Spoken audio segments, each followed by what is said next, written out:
And again, being sober. We talked about this before. It has both the connotation of not being given to wine, but also being careful in all the areas of your conduct. Be sober-minded also.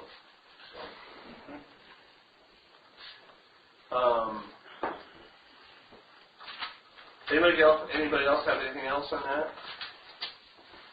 Okay, Neil, you got verse 3. Okay. Well, I was just going to say, it's kind of interesting because throughout both Timothy and Titus, it kind of defines what sound doctrine. It gives you certain aspects of what sound doctrine is. You hear the term sound doctrine, but what is it? Well, it tells us at least a piece of the puzzle. It's be temperate, to be worthy of respect, self-control, sound in faith, love, and endurance. So to them, that's sound doctrine. It just shows what sound. There's other things in like 1st and 2nd Timothy and sharing, and we'll be in the rest of Titus, but what sound doctrine is. Pick up those little clues, So. Yeah, I actually wrote sound in faith, sound in love, sound in patience. Okay, Neil. Likewise, teach the older women to be reverent in the way they live, not to be slanderers or addicted to much wine, but to teach what is good. A couple things I found interesting. One, that they were to teach the old women these things. You would think that growing up, maturing as a woman in a church, they would be aware of these things, but apparently not.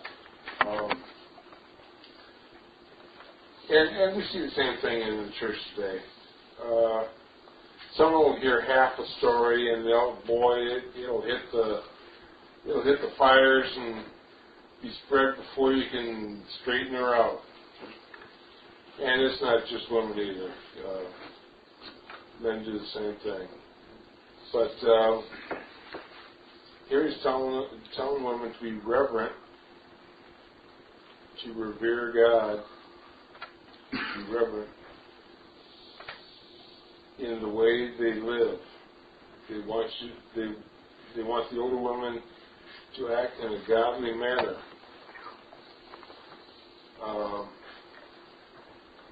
Don't be lying about people. Apparently, in that day and age and in that region, there's a lot of drinking going on because you find a lot of references to not be addicted to much wine. I can only imagine that there was quite a bit of drinking in that water back then. It wasn't exactly what you call pure. Yeah. Lovely. It runs 10 miles through an earthen aqueduct. And then if you were at the lower end of the city and the people above you have been doing whatever. Oh yeah, and then bad things secrete into the water. Yeah. So that if nothing else, at least wine was purified. But the important thing, I think, for the woman, other than to act in a reverent way, to be reverent in the way they live, the other important part is to teach what is good. Who are they supposed to teach? Well, Gary will tell us. And one of the things that, first thing that Timothy is commanded here is to make sure that the elderly people in the church are conducting their lives in word and deed the way that they should be doing. Just think about this. How much of a blessing it is to have an older woman, an elderly woman or an elderly man in church fellowship that's loved the Lord all of his life. Yeah. How valuable is that? Diane was telling me about her grandmother. I'm thinking, boy, I wish I would have known that lady, Yeah, There's just so much, it's such a treasure. And it starts with that. Who was our 90-year-old from Winterset? I was thinking Lorna. Yeah, Lorna was fun. I tell you what, you sick Lorna on the devil, and she's going to pray until he's out of breath. I swear. But I mean, those are treasures within the church, and I think that's the reason why we have the older people first, is because they're really treasures. It's always such a blessing to, if you're a woman and you have somebody in the church that's elderly that loves the Lord. Same thing true with guys, to look up to somebody, And I think of George. Yeah, exactly. George, Kenny. I long for the day that they really do that instead of disrespecting them in the church now. Yeah. Well, and that's what's happening is they're, contradicting them. Yeah. They're really being pushed to the back because it's the way our culture is. Our culture doesn't value, we're heading towards euthanasia, Yeah. I got to be careful when I say this, but some of that, though, some of that is the fact of people themselves being a part of that. The TV evangelists put their foot in their mouths by, falling from grace, like Swagger. So I'm not judging them, but I'm not also depending on back here. But a lot of that was fed into that culture because people say, well, see, here he's supposed to be a man of God, and so disrespect comes from the fact of people themselves not living up to, the standards. Well, let's not forget the ones that they do put on a pedestal. Right. Joel Osteen and All this. Like you say, you need a lot less passion, more examples. None of that would Well, be we need pastors that are really pastors. Still in gravel. Why do you qualifications? Right, that's good in theory, but the real fact of it is we're coming into an age that God told us was going to happen, where the youth will be like this. Yeah. And there's not really, there'll be some that are on fire, but they're going to be rare birds. Really, but we have done that in the 80s and throughout the late 80s, early 90s, and 60s. And I'm talking about just recently with the whole praise movement and how we've put children in leadership positions and put them on pedestals. Oh, yeah. Guys help them feel prophecy. Now they started the teens. Yeah. Yeah. Which is, I'm not saying anything bad about it, but not teens, by the time you get to be 40, you're about ready to be turned out to the pastors. Well, that's, actually that's the way it was with youth ministers. It's the way it is with, so many. My brother-in-law, who down in southern Illinois, just a wonderful, loves the Lord, wonderful personality.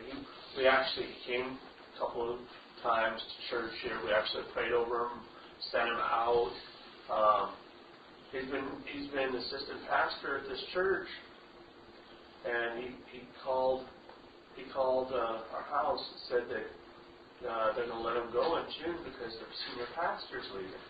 Well, I didn't talk to him personally, but I said, I can tell you what's going on, is that his church is probably losing members to some up-and-coming church, and he has a wonderful personality. He works with kids, works with teenagers, but the people that's in power at that church is looking for somebody that's Right, demographics. Well, that's younger. Yeah. Because he's like, upper 40s, somewhere around in there, middle upper 40s. And they're probably looking for somebody who's more of a, let's say, used car salesman. Somebody that's a high-powered salesperson. It's really sad because usually when somebody is just coming into their season of maturity is when they're turned out in ministry now. And this guy's been there for 10 years, doesn't have an enemy in the world. Not an enemy. Nobody would not like this guy. Nobody would not like this guy. guarantee it. He's being booted out because he's not the salesperson that they're looking for. And People have to be entertained today. Yeah. It's all about being entertained. That's all it is. And then getting back to the scripture, you know, you define who the older women he is talking about. We're not talking about in the 40s or 50s. We're talking about 60 plus. You know, and these are the best prayer warriors a church can have. But you know, we've lost a lot of culture when you look back at history. I mean, the Chinese, the Japanese, they respected their elders. I mean, Yeah. the parents of 105, 50 million years, 105, they look like a regal prune, but they honored their the wisdom and their, nowadays we try to, they say that the reason we try to find the first, you didn't phrase it this way, we try to find the first exit to see what nursing home we can put our parents in. Yeah. I mean, it's part of the culture with disrespecting elderly people. I mean, let's face it, that's it. And losing a lot of value in doing so.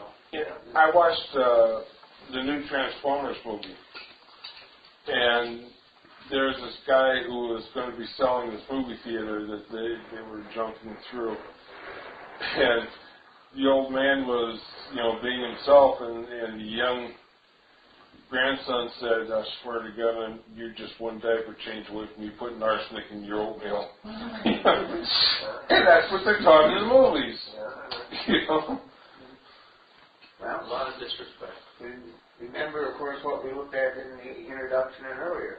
Why was Titus sent to Crete? To put these sorts of things in order. As we examined, I mean, Paul just barely passed by. Some of them came from, the initial conversion in Acts 2, but we don't know how much teaching these folks had in between. So this is why Titus has got to get, try to get this stuff straightened out. And one other little tidbit you might be interested in, there are several different Greek words for wine. I don't know what the significance is, but the wine here is the same word as what Timothy was told to take for his stomach ailment back in 1 Timothy. And the other thing I was going to say, the idea of drinking a purified beverage, hey, when I was in the Navy in the 70s, there were places we went where we were told, hey, don't drink the water, don't drink even sealed cans or bottles of soda pop because it's made from the water. The only safe beverage was a sealed can of, beer or other alcohol drink, and don't you dare put ice in it. Yeah, and my dad, when he was in Okinawa, he was even told certain restaurants they couldn't eat at because it came from local growers who, how can I put this delicately? They fertilize their field with human feces. Yeah. Oh, wonderful. They do that in Mexico. So when you see those watermelons that come from Mexico, yeah.